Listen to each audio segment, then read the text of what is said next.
محمد وآل محمد. اللهم صل على محمد. أعوذ بالله من الشيطان الرجيم. بسم الله الرحمن الرحيم. يا أيها الذين آمنوا اتقوا الله ولتنظر نفس ما قدمت لغد واتقوا الله إن الله خبير بما تعملون. ولا تكونوا كالذين نسوا الله فأنساهم أنفسهم أولئك هم الفاسقون. لا يستوي أصحاب النار وأصحاب الجنة أصحاب الجنة هم الفائزون.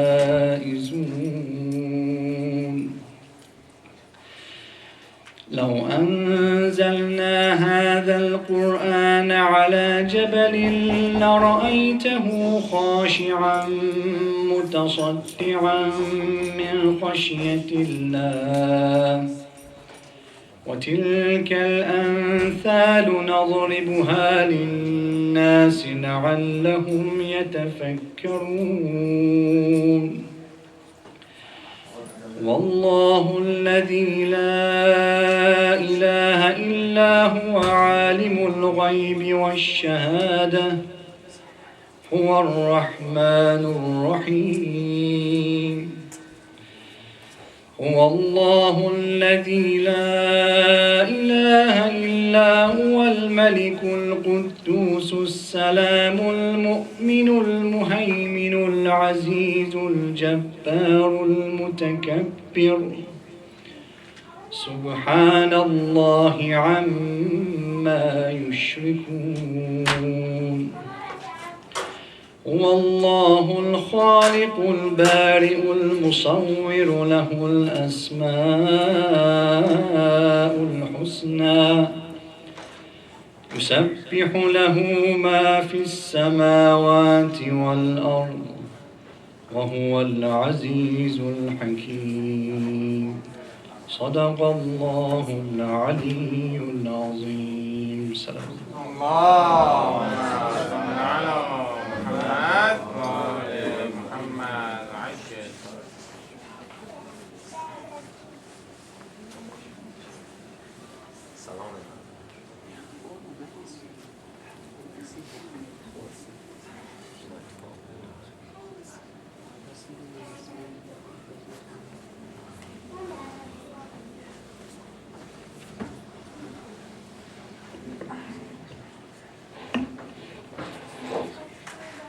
صلوا على محمد وآل محمد.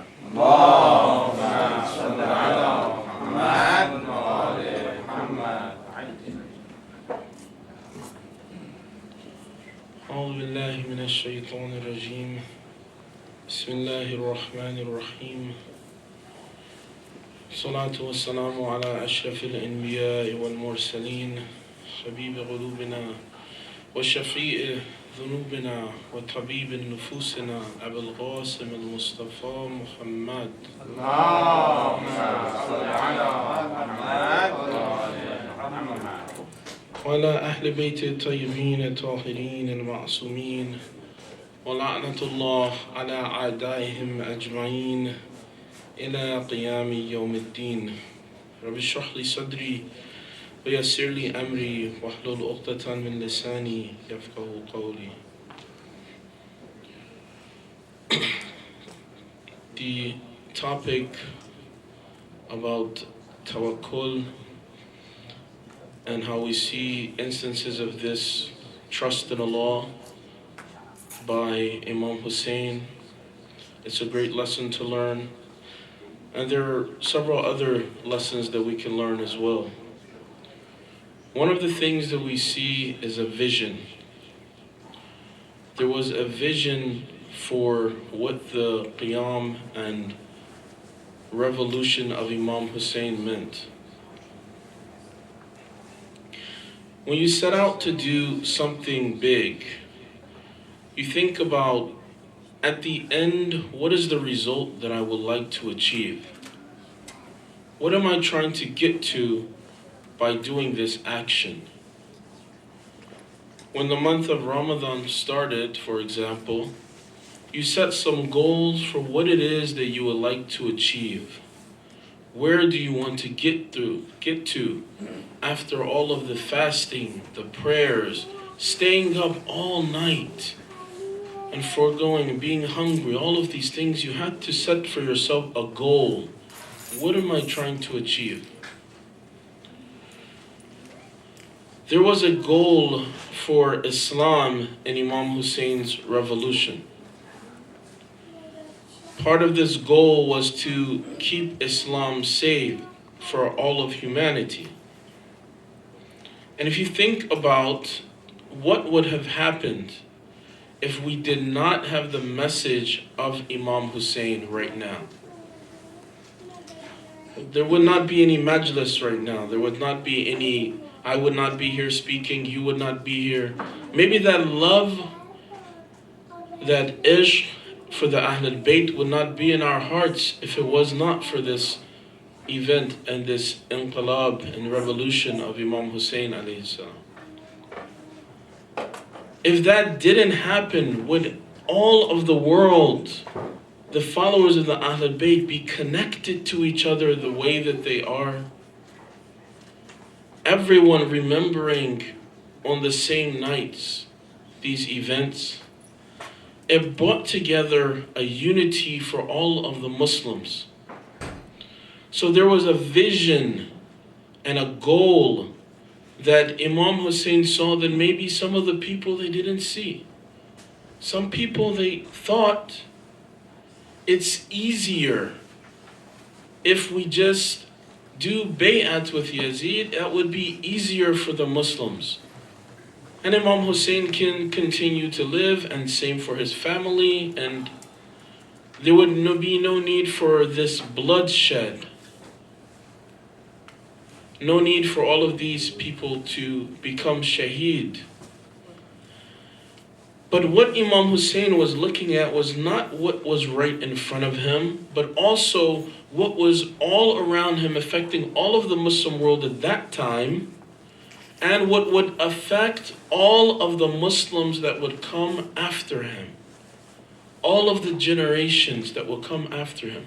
Imam Hussein alayhi salam was so kind and compassionate that he was thinking about you and I at that time.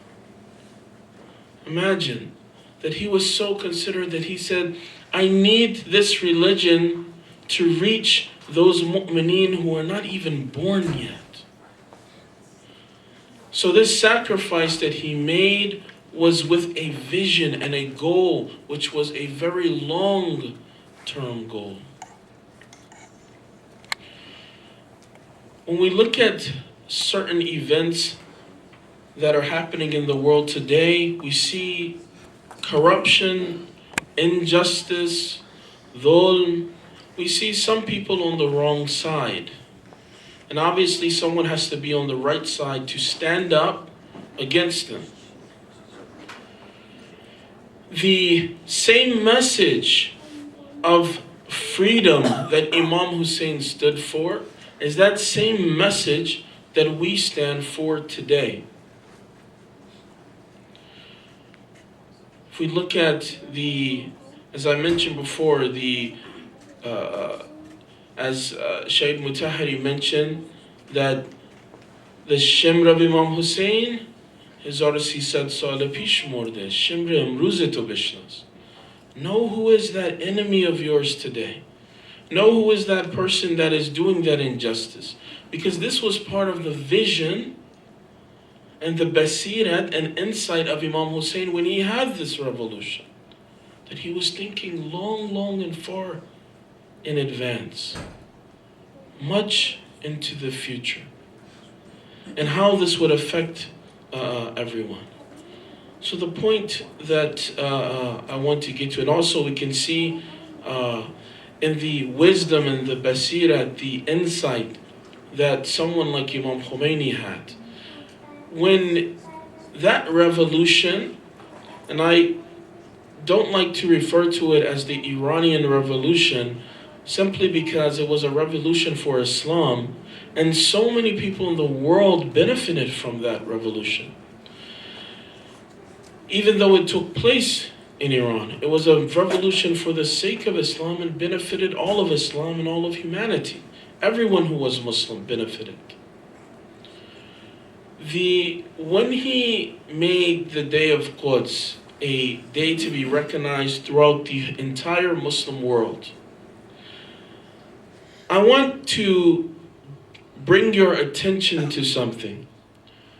There is a reason why that day was chosen for that specific area or that specific instance, and why he did not say that there's going to be a day for some other places. And there's been people and Muslims dying in all parts of the Muslim world, innocent people. You name the country: Yemen, Iraq, Afghanistan. You can name any of these countries and they have suffered in all kinds of ways. We look at the turmoil in Syria today. All of these places, they have had different sufferings and different problems. However, why is it that this place, Imam felt that it was necessary and important to be recognized by the world? See, this is where you can see the wisdom and insight of a leader, where he's not just pointing to something for today, the problem that's for today. He's pointing at something that's going to remain a problem for some time. That so many years into the future, this is still a problem. So there was a vision in what he said as to why this needs to be something that Muslims recognize today as being a problem. Zionism is an enemy of Islam. It's an enemy of humanity. So when he said this as such, he made it a vision. He didn't say that just specifically there's people dying and being killed in Pakistan. They're targeting Muslims who are Shia. And all of these places that these incidents are happening, it is sad, it is unfortunate, it is tragic. However, there is a reason and a wisdom in why none of these other places were designated as to have their own day, and this is what's important. And there was a vision attached to that. Now let's move forward today. What vision do we have for Islam in this country? What vision do we have for our communities? Do we even have a vision for ourselves? Do we have a vision for our family? This is a great, I cannot put enough ta'keed and emphasis on the importance of having a goal and a vision. Sometimes people, they have the love to do something.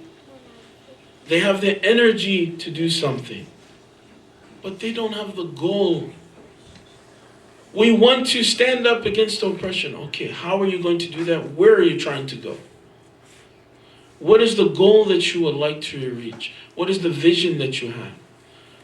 Vision doesn't mean for one event or two events. It's a long-term plan for the next 5 years, for the next 10 years. People who fail to plan eventually get to a situation where they're in a lot of difficulty. Sometimes there's difficulty even when you do plan. So it's a serious vavela and it's a serious musibad when you don't plan. Then what are you going to do? You have no idea where you're going. You have no plan. Nobody gets into their car and says, let's just go. Let's put our foot on the gas and go. Well, where? Where is our goal? Where is our destination? How will we get there? Well, let's turn. We want to go here. We use this method of GPS to get there. We have a goal, we have a way to get there. And the reason why I think that this is important, because there's a lesson about the presence of youth in Karbala. The presence of children and the future of the Islamic Ummah in Karbala, supporting Imam Hussein. And there's always been people, young in age, who are supporters of the truth and what's right. Why this is important, I will give you an example. Probably, at least during the time when I was growing up, and there weren't many Shia centers. There was not really a place that we can say was a Shia center in our city, in Philadelphia. So we would go to another city to remember Imam Hussein during the Ayyam and days of Ashura, the first 10 nights, and throughout Muharram. There were some centers that came about during that time. A lot of centers, different establishments, some masajid.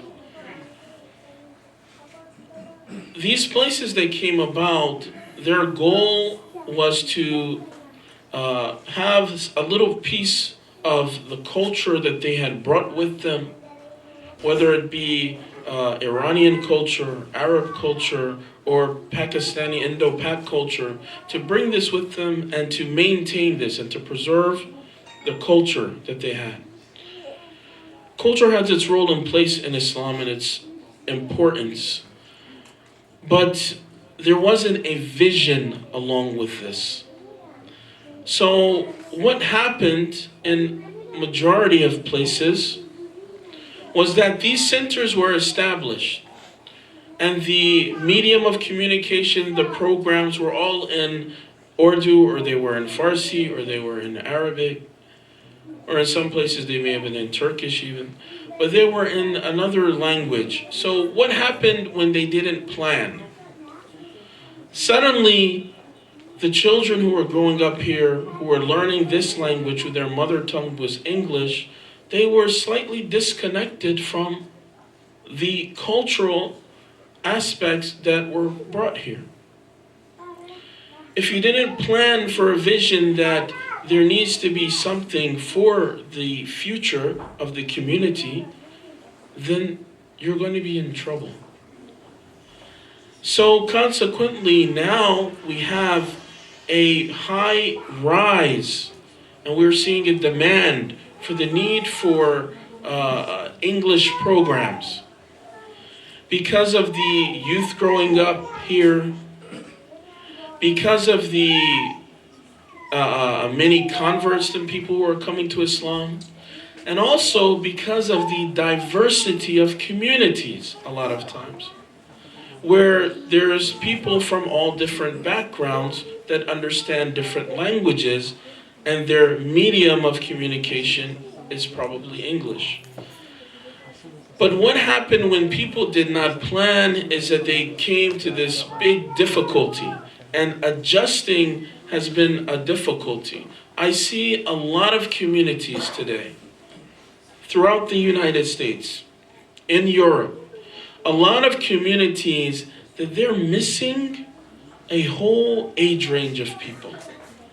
It's not like most communities. This is not a every single place. Most places, there will be a gap in ages. There will be a space where there's not a lot of youth of this age group, as if they're missing this a lot of times. Sometimes there's, for example, there's communities, there's people who are older there, and then there's people who are very, very young. But that middle-aged group of the teenagers and the young adults are sometimes missing.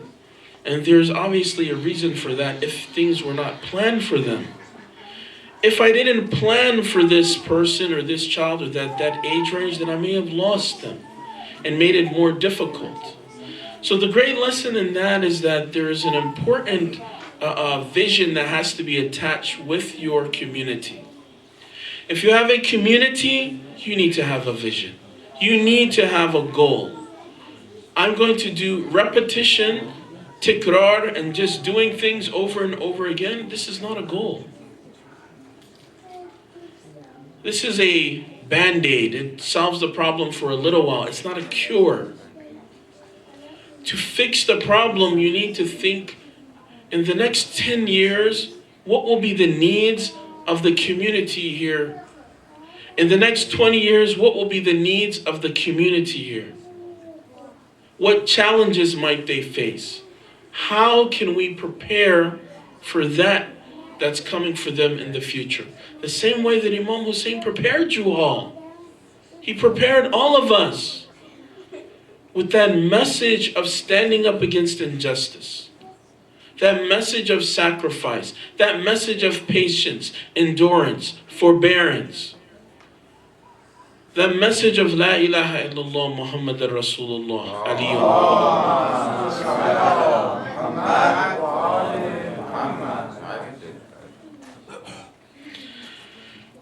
It's mentioned, since talking about the importance of youth, and we see so many people who were young and very brave in Karbala, the Qasims, the Ali Akbars, the Ali Asghars, the Aoun and Muhammad, all of these people who were young. It even mentions names of people whose names are not known in history. It's accounts of people who were anonymous, but they were people who, young people, who fought for what was right. We have to do something in order to reach that vision. The way that we can reach that is we have to invest. We have to invest in our youth. We have to invest in the future of our communities. You know how people do property investment? They see a place, oh, this is a good place. Let me buy this now while the prices are low, so that I can have something when the prices go up, when it's more valuable, when it's more needed. Or let me take advantage of this place that's not being used. Let me invest in it. I put some energy, some work, some time into something, and I get the results from that. I make my investment in that. And if we invest in our youth, then the results are incredible. When the revolution was going to happen, when they were asking, well, who are the people who are going to fight this war? Who are the people who are going to be standing up? What did Imam tell them? He said, they're still in their cradles. They're the youth. They're going to be the future of this ummah. They're going to be the people who are standing up. So many people were young boys who went to the battlefield. I remember one of the lieutenants in the army. He was talking about his experience and what happened during the Iran-Iraq war. And what he said was that there was one boy there, he was younger than everyone else in this particular group. They reached a place while they're in the enemy territory. They reached an area where there was the barbed wire, and they couldn't really move forward. And it was dangerous. So they were thinking about what to do at that time. And this young boy, he took his body, he threw it on these barbed wires, سیم خاردار. He put his body on these wires and he laid on it to make himself, his own body, as a bridge, and told the soldiers to walk over me. And he said that we had tears in our eyes, and he said it's an honor to walk on me. And you find why some of the shuhada, they say, I want to be buried in a place where those people who are pilgrims and they're za'irin, that they put their feet on me. These young, brave people with this kind of sincerity and ikhlas, look what they can do. They can have a revolution. They can change a whole country. They can change the whole world. We have to invest in our youth. We need serious sarmaya guzari for our youth. We need to make sure that their education is at a high level. Their Islamic education is at a high level. They understand their ahkam for themselves. They understand their aqaid and the belief system that they need to have. They understand the message of Imam Hussein. They are the people who then, when they're firm in their beliefs, you start to give them responsibility. So you find, like in history, some of the times the people were young who were leaders, right? The army of Osama, the Jaysh Osama, he was a young person. And all of these people in history during the time of the Prophet, these were a lot of times young people who were molded and taught, and they were invested in. And now they're able to lead an army.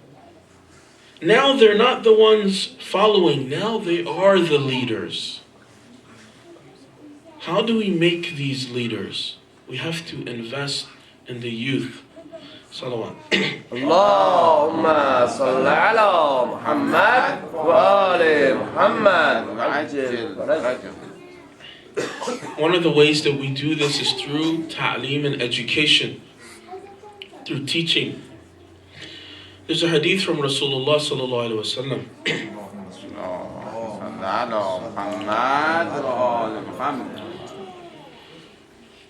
من تعلم في شبابه كان بمنزلة الرسم في الحجر.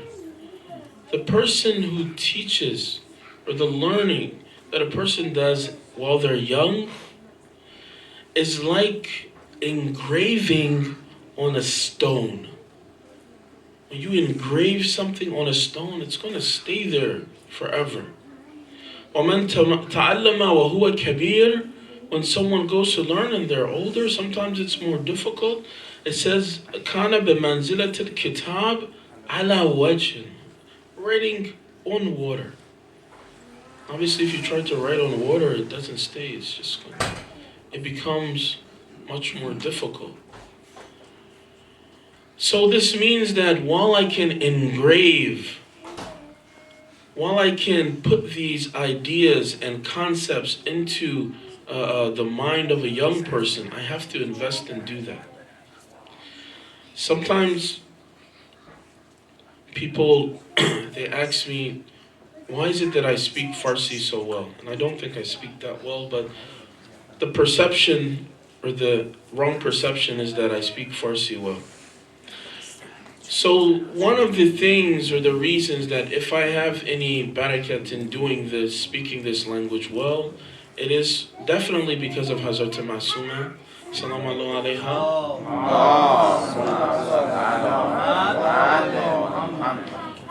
And the many blessings that she has put in my life, and also because at a very young age, my parents felt that it was beneficial and it would benefit us to be able to be in this environment.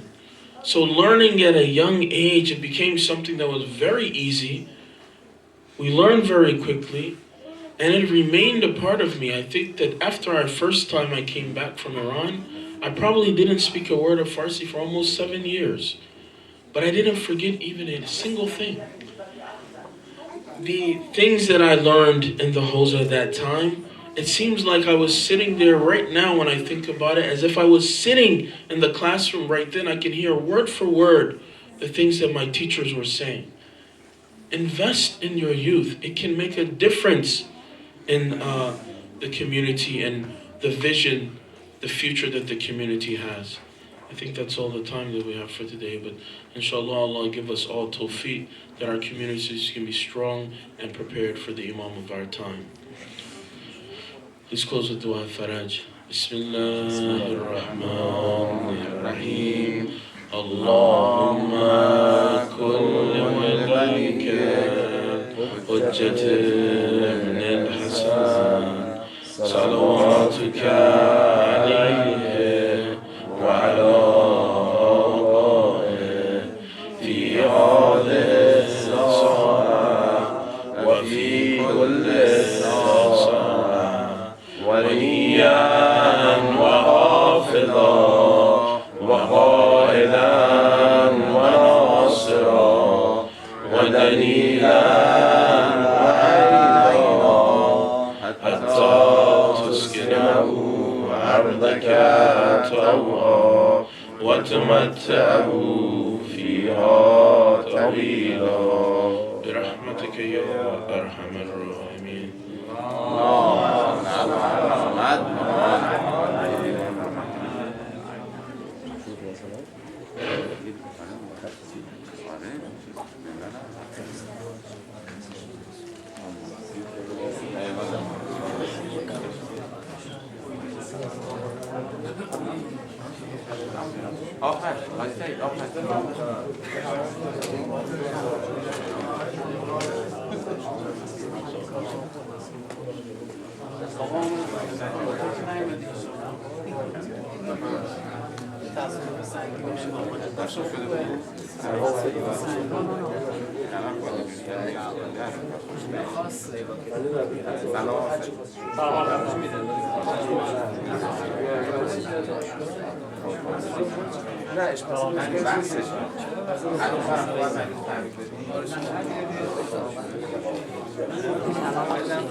I think I should pause it.